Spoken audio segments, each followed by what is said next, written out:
بسم اللہ الرحمن الرحیم۔ آج کا جو ٹاپک ہے ہمارا وہ 3 سے 4 خبریں ہیں۔ تھمبنیل تو آپ نے پڑھ ہی لیا ہوگا۔ اس میں 2-3 راز سمجھ لیں جو اب آپ کو پتہ چلے گا کہ سیاستدان اپنوں کے ساتھ بھی کتنے مخلص ہیں۔ دوسرا، کچھ لوگوں بھائیوں کی منافقت دکھانی ہے آپ کو کہ وہ کس حد تک منافق ہو چکے ہیں کہ ہم دیکھ ہی نہیں پا رہے، یا ہم کو اس حد تک ذہنی معوف کر دیا گیا جس کو ہم اپنی زبان میں ذہنی تھتھا بولتے ہیں، کہ وہ اس حد تک ذہنی تھتھے ہو چکے ہیں کہ وہ چاہ کر بھی اب سچ نہیں بول پائیں گے۔ تو سب سے پہلی خبر جو قوم پر اس ٹائم گر چکا ہے، سمجھ لیں بجلی بن کے گر چکی ہے، وہ ہے کہ پیٹرول پرائسز بڑھا دی گئیں۔ اور دیکھیں، یہ انہوں نے آپ پر ایک خصوصی احسان کیا کہ 20 روپے لیٹر انہوں نے پیٹرول نہیں بڑھایا، انہوں نے 19 روپے 95 پیسے پیٹرول پرائسز کو بڑھا کر آپ کو پورے 5 پیسے کا ریلیف دیا ہے۔ آپ ناشکرے ہوں گے اگر آپ اس ویڈیو کے مکمل ہونے کے بعد کم از کم 2 شکرانے کے نفل ادا نہیں کریں گے کہ ایک وزیر اعظم شلوار قمیض نے آپ کے لیے 5 پیسے کا ریلیف بچایا، اور اس کو اتنا درد تھا کہ سارا دن وہ کونے میں کھڑا روتا رہا ہے آپ کے لیے۔ آدھا گھنٹہ میں وہ دھوپ میں بھی کھڑا ہو کے رویا ہے، اس کی ویڈیو منظر عام پر نہیں آئی۔ دوسری بات، جو کچھ تھتھے پٹواری تھے وہ میں کہتے تھے جناب آپ کے نکلنے کا کوئی فائدہ نہیں ہے کیونکہ روس سے تیل آ رہا ہے، اب تو سستا ہی ہونا ہے۔ جو ہمارے وہ جن کو اصل طور پہ ذہنی تھتھے کہتے ہیں، وہ کہتے تھے کہ جناب وہ اس ٹائم فوراً پٹواریوں کے ساتھ مل گئے، دیکھیں وہ تو روس سے تیل آ رہا ہے نا، تو 9 مئی کو تک بجٹ پیش ہوگا، اس میں کمی آ رہی ہے، آپ کے نکلنے کا کوئی فائدہ نہیں ہوگا۔ یہ اب روس سے جو خارج کے 3 دفعہ تیل آیا نا،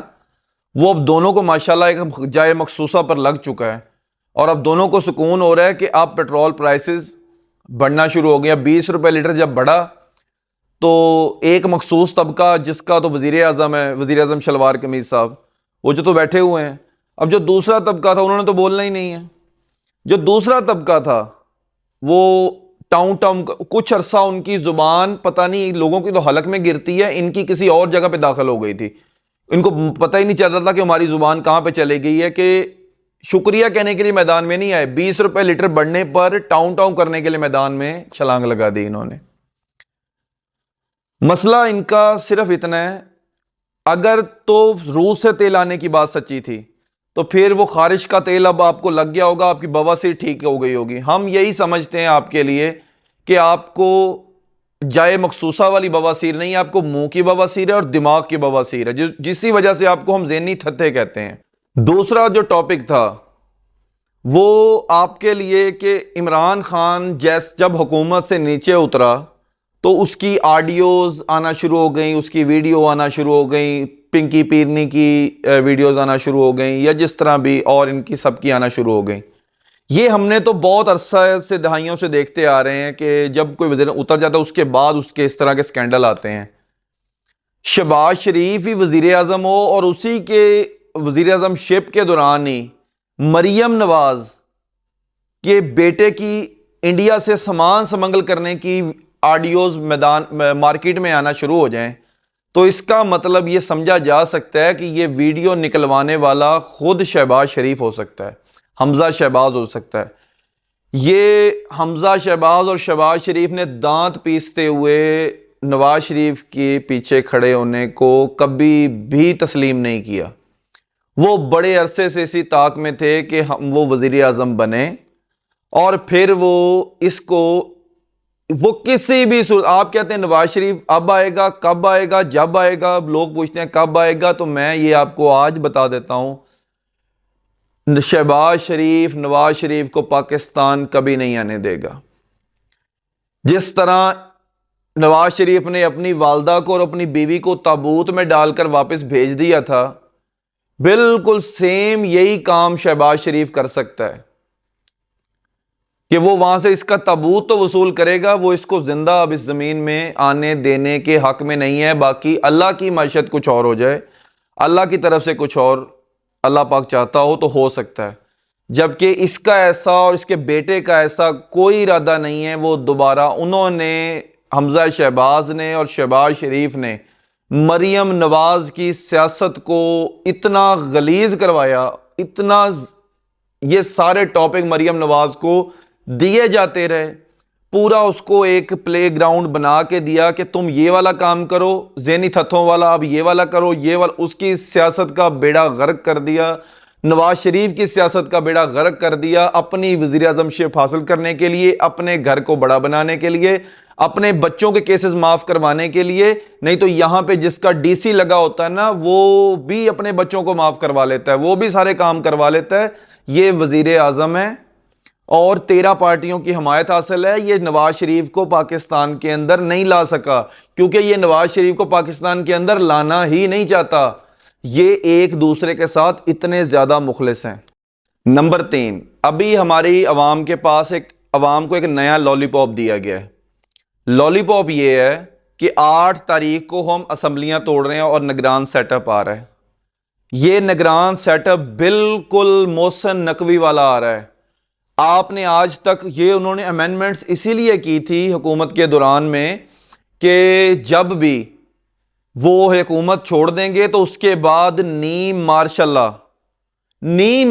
یہ لفظ آپ کو مارشل لا تو آپ نے بہت سے دیکھے ہوں گے، نیم مارشل لا لگا رہے گا۔ محسن نقوی جیسا ایک شخص آپ پر نافذ کیا جائے گا، جو کہ جس کو بنایا تو کبھی ٹیکنوکریٹ سمجھا جائے گا، کبھی سیاستدان سمجھا جائے گا، کبھی کچھ سمجھا جائے گا، لیکن نہ تو وہ سیاستدان ہوگا، نہ وہ ٹیکنوکریٹ ہوگا، وہ اسٹیبلشمنٹ کا آدمی ہوگا۔ وہ آ کر آپ پر نافذ کر دیا جائے گا اور وہ مستقل لے کے آپ کو 23 میں الیکشن نہیں ہے، یا تو 24 میں الیکشن نظر نہیں آ رہے آپ، اور ہمارے جو سادہ طبیعت اور بڑے پیارے بھائی ہیں وہ 23 میں الیکشن ڈھونڈ رہے ہیں۔ نیم مارشل لا لگا رہے گا۔ ابھی آپ اس کی ایک بڑی، وہ خود سوال دیتا ہے صحافیوں کو کہ جناب آپ نے تمام ڈی سیز کو فارچونر دے دیے ہیں، ریووز دے دیے ہیں، تو کیوں دی ہیں یہ گاڑیاں 2-2 کروڑ روپے کی گاڑیاں؟ اب یہ وہ خود کہتا ہے صحافیوں سے کہ آج مارکیٹ میں اب یہ سوال مجھے ٹرول کر رہا ہے، تو جلدی سے یہ مجھ سے سوال کرو، لیکن اس سے اگلا سوال نہیں کرنا۔ اب وہ سوال مصافی کرتا ہے کہ جناب یہ آپ نے ڈی سیز کو جو 2-2 کروڑ روپے کی گاڑیاں یہ کیوں دی ہیں؟ تو اس پر وہ کہتا ہے ہاں میں چاہتا تھا آپ یہ مجھ سے سوال کریں، اور خود یہ سوال دینے والا ہے۔ پہلے جواب جناب نے پھر اس کے لیے اتنا پیارا جواب، میں تو اس کی عقل پر حیران ہوں، جواب یہ تیار کیا ہوا تھا کہ جب آپ لوگ چاہتے ہیں کہ آپ کا ڈی سی وقت پر آ کر کام کریں، ہم اس کی ذمہ داریاں لگاتے ہیں، تو جب اس کے پاس گاڑی نہیں ہوگی تو پھر وہ کیسے کام کرے گا؟ 100% ڈی سیز اور ان ٹیکنوکریٹس کی تنخواہیں بڑھا دی گئی ہیں۔ تنخواہیں بڑھا دینے کے باوجود ان کی 2.5 لاکھ کے قریب تنخواہیں ہو گئی ہیں، برات ان کی ان سے الگ ہو چکی ہیں، سارے معاملات ان کے، اور بہت ساری چیزیں ان کو جو دے دی گئی ہیں، صرف کفن کے پیسے نہیں دیے انہوں نے۔ اب 2-2 کروڑ کی گاڑیاں، روزانہ 20-30 لیٹر 40 لیٹر پیٹرول فیول بھی ان کو دیا جا رہا ہے، جبکہ اور ان کی تنخواہ پر جو بڑھائی تھی وہ بھی ملنا شروع ہو گئی ہے، جبکہ جو انہوں نے حکومتی سطح پر 35,000 تنخواہ کی تھی وہ بھی لوگوں کو ملنا شروع نہیں ہوئی۔ اور وہ بندہ جو 35,000 کی تنخواہ لے رہا ہے، وہ صبح 8 بجے نکلتا ہے، شام 6 بجے تک ڈیوٹی دیتا ہے، اپنی جیب سے پیٹرول ڈلواتا ہے، اور 35,000 اس کی تنخواہ اس کو نہیں مل رہی، جبکہ ان جناب کو 2.5 لاکھ روپیہ مل رہا ہے، ان کو ریوو بھی اور فارچونر بھی دے دیے گئے ہیں، اور جناب 30-40 لیٹر پیٹرول بھی دے دیا گیا ہے، اور وہ صبح 10 سے 11 بجے کے بعد آتے ہیں اور 1 بجے جناب اپنے گھر کو۔ اور ہمارا نگران سی ایم کہتا ہے کہ یہ میں نے آپ لوگوں کی سہولت کے لیے اتنا زیادہ کام کر دیا ہے۔ بھائی جان خدا دا نام منو، ساڈی سہولت دا چھڑ دو، سانو صرف ساہ لین دو۔ یقین مانے آپ سانس لینے کے بھی اس ملک میں اب پیسے دے رہے ہیں۔ کون سی چیز؟ Further tax, other tax, tax on other tax, tax on other tax on other tax, یہ ان کو ٹیکس کا نام بھی نہیں اب مل رہا۔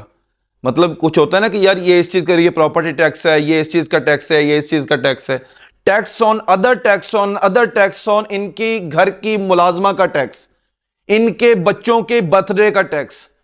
ان کے گھر میں چلنے والی بجلی کا ٹیکس، ان کی گاڑیوں میں چلنے والا پیٹرول کا ٹیکس، ان کی بوا مر جانے کا ٹیکس، ان کے صبح اٹھ جانے کا ٹیکس، ان کے گھر میں فوتگی ہو جائے اس کا ٹیکس، ان کے گھر میں خوشی ہو جائے اس کا ٹیکس، ان کے بچوں کے نانا کی مامی کی کل خانی ہو جائے تو جناب اس کا ٹیکس بھی ہمیں ڈال دیا گیا ہے۔ تو خدارا ہماری آپ جان چھوڑ دیں، لیکن آپ جان چھوڑنے کی پوزیشن میں ہے ہی نہیں، کیونکہ جو نگران سیٹ اپ لا رہے ہیں وہ تھری ٹائم محسن نقوی ہوگا. جنہوں نے اب وہ تو 2 کروڑ کی فارچونر پر راضی ہو رہا ہے, تو ماشاءاللہ جو اگلا لے کے آ رہے ہیں وہ کوشش کرے گا کہ جناب میں کوئی ہمر ٹائپ اب کر لوں کوشش, کیونکہ اس نے اس سے بھی زیادہ ٹائم دینا ہوتا ہے. تو جناب ہمارے بھائیوں کے لیے ایک درخواست ہے, ٹینکی ہلا کے پٹرول چیک کر لیندے ہو نا کہ موٹرسائیکل دے وچ کتنا ہے. اگر اتنی ذہین قوم ہو تو پھر کدی جڑا آن والا نمائندہ ہے او دا بھی گریبان ہلاؤ. 13.1 دی شرح سود تے عمران خان سود لے کے آیا سی, اس تو پہلے 6.25 کی شرح سود پر اسحاق ڈار لے کر آیا تھا.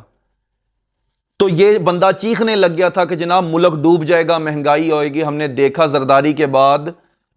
1990 سے لے کے 2013 تک 2.5% شرح سود چلتا رہا. پھر 13 میں ان کی حکومت آئی نواز شریف والوں کی, تو انہوں نے 6.25 پہ شرح سود کیا. تو انہوں نے کہا جی عمران خان چیخنے لگ گیا, جی ہوں سارے ہی مر جان گے. اچھا